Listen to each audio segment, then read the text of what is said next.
So let me tell you a little bit about what I offer through Dovetail.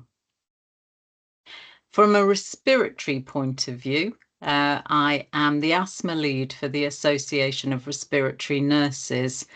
So it's always a pleasure to offer any up-to-date information around asthma, be that adult asthma or children and young people. I work in primary care, so I see people across the age spectrum with a whole range of different presentations of their asthma. And obviously, in November 2024, we saw the publication of the latest asthma guidelines from BTS Sign NICE, which was a game changer, quite frankly. And the recommendations that came out from that particular publication have changed the way that we've managed asthma. So the focus these days is on combination therapies right from the word go. Combinations that include formoterol, because that's really important to make sure that people get symptom relief, but they're also getting management of their asthma through the inhaled corticosteroid. Very, very exciting times, to be honest. And it's a fast changing area because we have new licenses coming in that people need to be aware of. So I try and keep myself bang up to date so that I can help you keep bang up to date. From a COPD point of view, obviously my ARNS role is important, but I also sit on the executive committee of the Primary Care Respiratory Society. And I'm really interested in COPD, particularly actually because there's a new focus with COPD on cardiopulmonary risk. So whereas perhaps in the past we've tended to focus on exacerbations in COPD. We've focused on, how do we prevent those exacerbations, because we know every exacerbation increases the risk of a future exacerbation. That's been our focus. But recent research has shown that anybody with COPD who has an exacerbation of their COPD is much, much more likely to go on to have a cardiovascular event. So that's really troubling. And so what we need to do now is start thinking about COPD as a cardiopulmonary risk factor. And we know that there's a new Q-risk tool that may be available to use in the future called Q-risk 4. And Q-risk 4 contains extra risk factors, and COPD is one of those risk factors. So I think we really have to start thinking about what we do when we're seeing our COPD patients in terms of reducing their cardiopulmonary risk. So these days, there's quite a focus on the dual bronchodilators, the LABA-LAMA combinations, and actually thinking about identifying those patients who will benefit from moving to triple therapy, which we know is associated with a reduced risk of cardiopulmonary events. Very exciting times with that, really. So I think it feels like it's gone full circle with COPD, because we are going back to using inhaled corticosteroids in COPD in those patients where it's appropriate, of course. And, we started off doing that, and then we stopped doing that, and now we're back to doing that again. Other areas that I'm really interested in is things like chest clearance in people with COPD. So using devices to ensure that patients are able to clear their chests of sputum so that the drugs can actually get down there and do their job. So there's lots going on in those areas. I'd love to see an increased use of the devices, Aerobica and other devices that can really help people to clear their chests. Very exciting time in that respect as well. Talking of things cardiovascular, I have a real interest in cardiovascular disease. So I am president-elect of the Primary Care Cardiovascular Society. And what I love about cardiovascular disease is the way it encompasses so many different areas. So you've got patients where you're assessing risk. You've got patients where you're addressing those risk factors.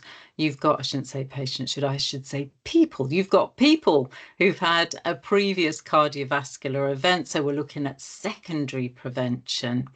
And I think all of those elements have really come to the fore with the new QoF guidelines. For those of you working in primary care, you will know that there is a huge focus now on reducing cardiovascular risk, particularly in secondary prevention cases. But, you know, we should be looking across the board at everyone and trying to reduce risk. Now, one of the main ways that we're going to reduce risk is actually through lifestyle.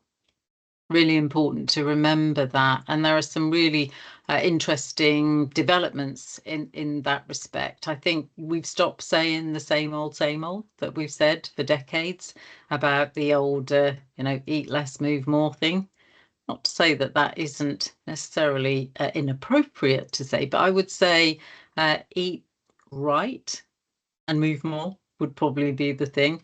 So we've got some really good new ideas about lifestyle management. We've got ideas around, you know, time limited eating, intermittent fasting. Do we go low carb? Does the fat not matter anymore? You know, all of these elements coming in here that I think are changing our perspective on what advice we should give about lifestyle management. And even with the exercise side of things, you know, we realise now that different types of exercise are important, and also that even in people in their 60s and beyond, ongoing exercise is really important.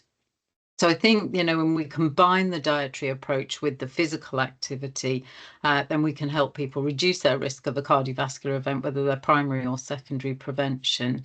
And of course, we also need to bring in advice around alcohol and advice on smoking. And of course, that's changed as well, because in February this year, 2025, we actually saw the publication of the new guidelines from NICE on smoking cessation.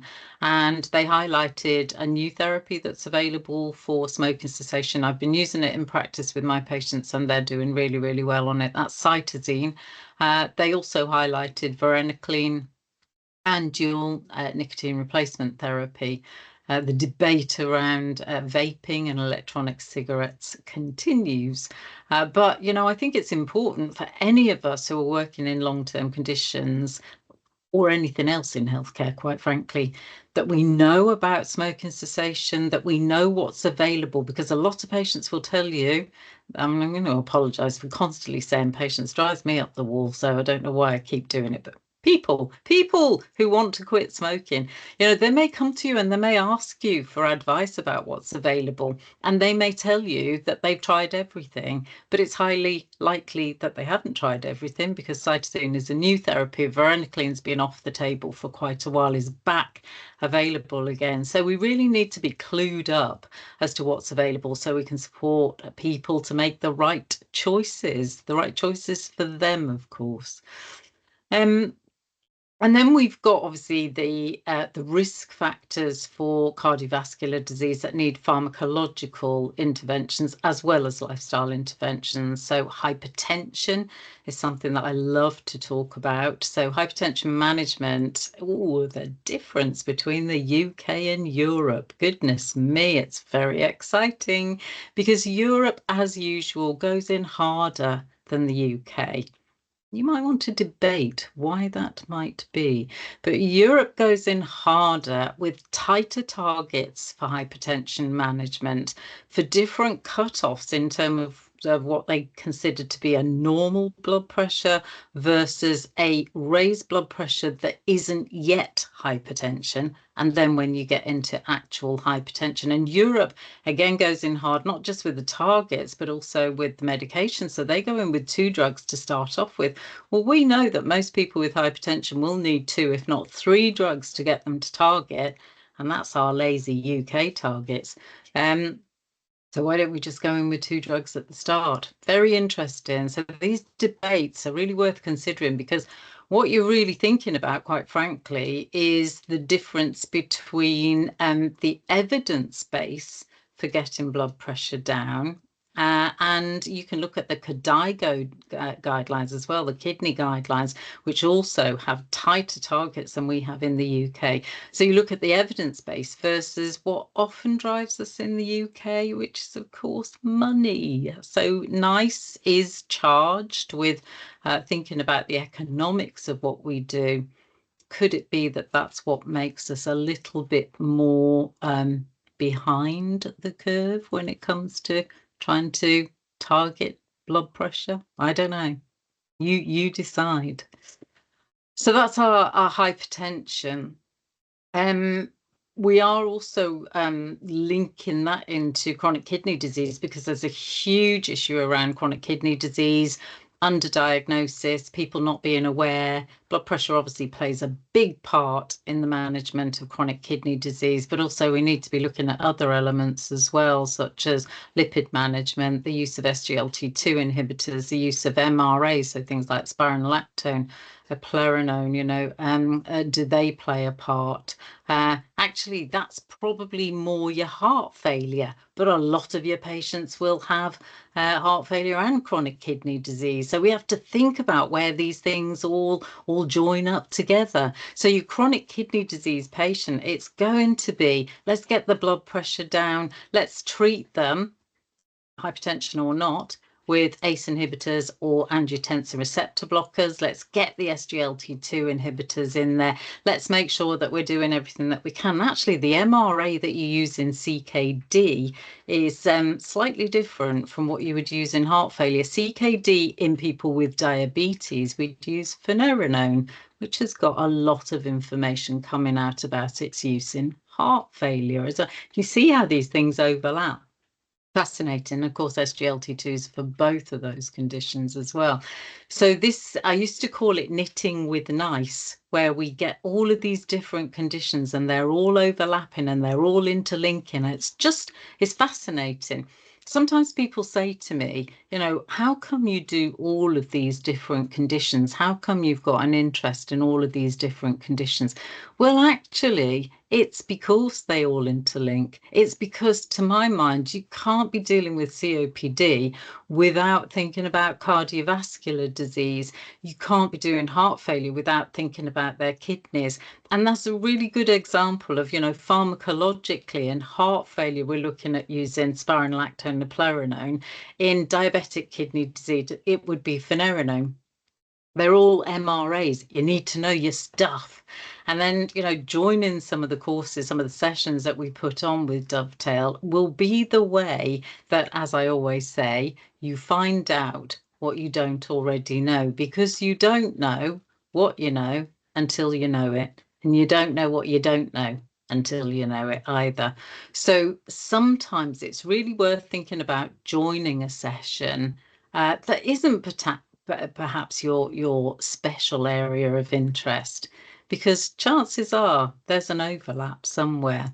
So as I said, with COPD and cardiovascular, we're seeing a huge overlap between those two now. And who knew that cardiologists would be speaking at respiratory conferences and respiratory clinicians would be speaking at cardiovascular conference? It's happening. It's already happening out there with the organizations that I work with.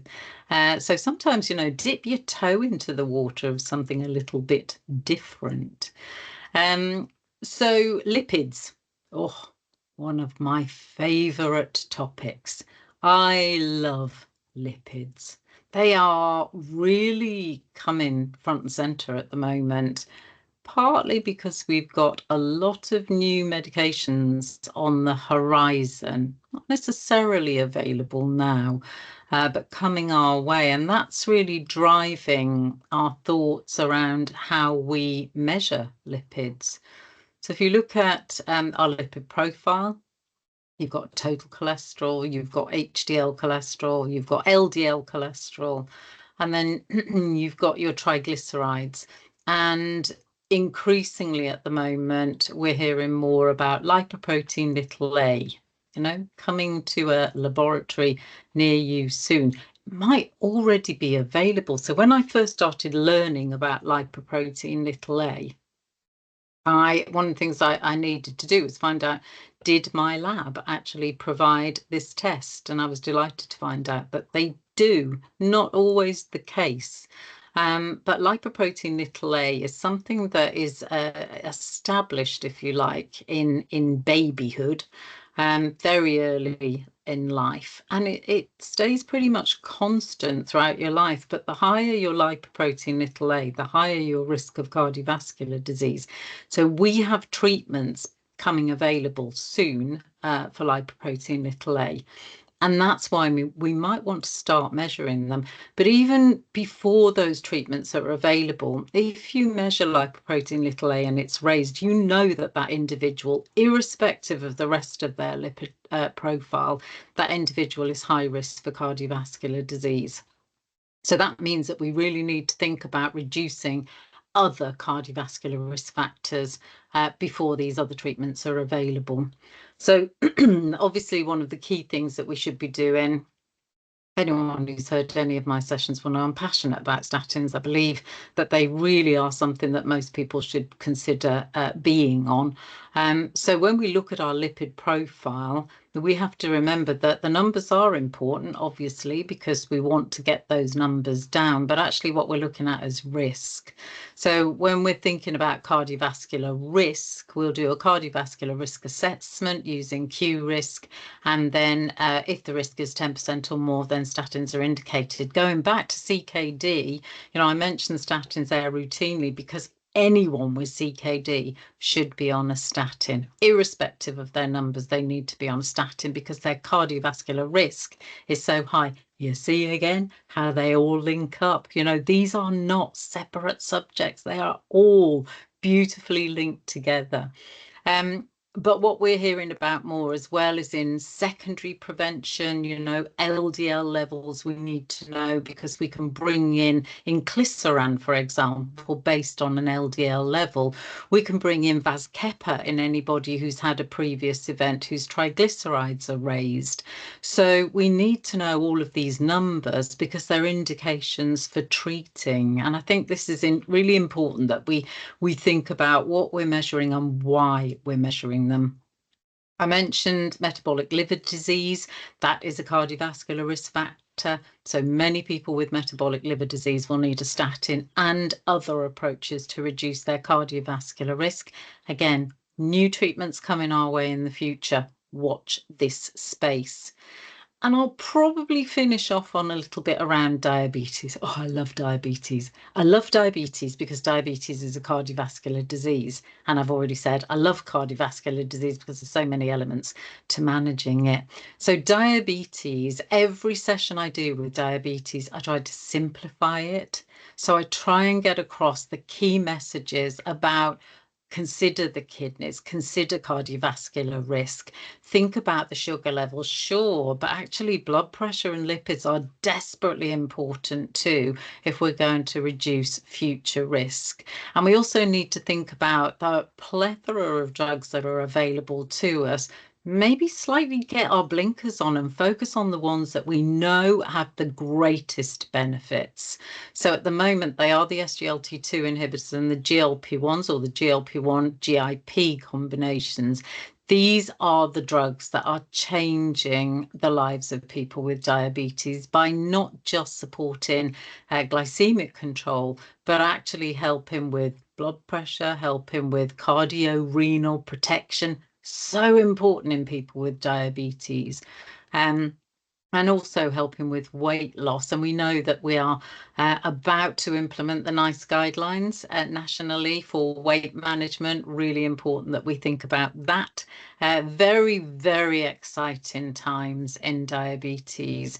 And again, more therapies on the way. So I think we should really be focusing in on diabetes as a cardiovascular risk disease and doing everything that we can to reduce risk. And I think international guidelines, again, sorry to say, lead the way. You need to look at the American Diabetes Association with the European Association for the Study of Diabetes to see what their recommendations are.